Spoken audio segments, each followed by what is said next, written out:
everybody, and welcome to the news you missed. Today is Wednesday, the 17th of September 2025. It's a big news day. There's lots going on out there. We've got the Charlie Kirk assassination update. President Trump has landed in the UK for his official state visit, and a few other bits and pieces. So let's dive right in and find out what's going on. Tyler Robinson has been charged with the murder of influencer Charlie Kirk. Prosecutors say Robinson's DNA was found on the trigger of the alleged murder weapon, and a note under his keyboard stated, "I had the opportunity to take out Charlie Kirk, and I'm going to take it." Authorities also allege he ordered his roommate to delete incriminating texts. Robinson, 22, faces aggravated murder, weapons and obstruction charges, with prosecutors seeking the death penalty. He remains in custody ahead of trial proceedings. And here's the list of charges facing him. Count 1, aggravated murder, capital offence.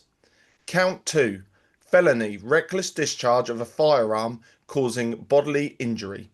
Count 3, felony obstruction of justice for hiding the firearm. Count 4, felony obstruction of justice for discarding the clothing he wore during the shooting. Count 5, witness tampering for asking roommate to delete incriminating messages.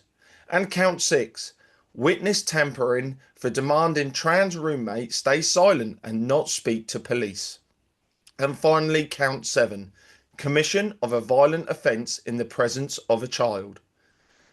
We also need to talk about the man who was initially arrested as well, George Zinn, 71, who falsely confessed to shooting Charlie Kirk, is now facing child pornography charges. Zinn, who was arrested at Kirk's event last week and later cleared as the shooter, admitted during questioning that he lied to protect the real gunman. Authorities say explicit images were found on his phone. He is now held at Utah County Jail on suspicion of obstruction of justice and possession of child sexual abuse material.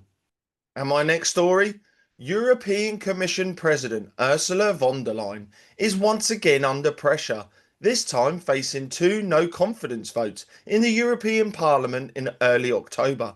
The challenges come from both sides of the spectrum.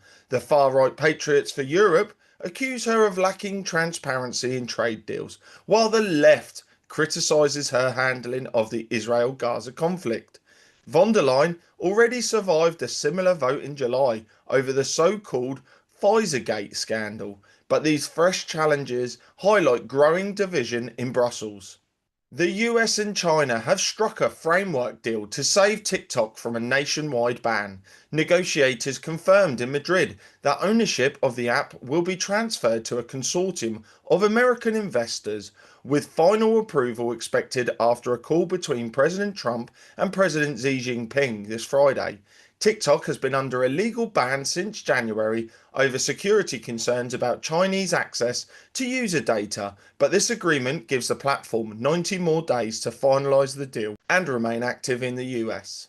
A New York judge has dismissed terrorism charges against Luigi Mangione, the man accused of killing United Healthcare CEO Brian Thompson.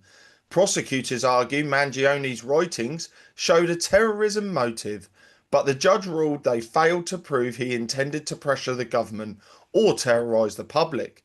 The second-degree murder charge still stands, meaning Mangione could face 15 to 25 years if convicted. He also faces federal murder charges, which could carry the death penalty. His state trial is set to begin December the 1st. US President Donald Trump has announced he is suing the New York Times for $15 billion, accusing the paper of defamation and libel.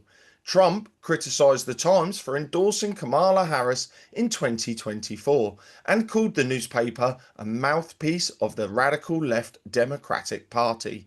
The Times called the lawsuit an attempt to stifle independent reporting and said it has no merit.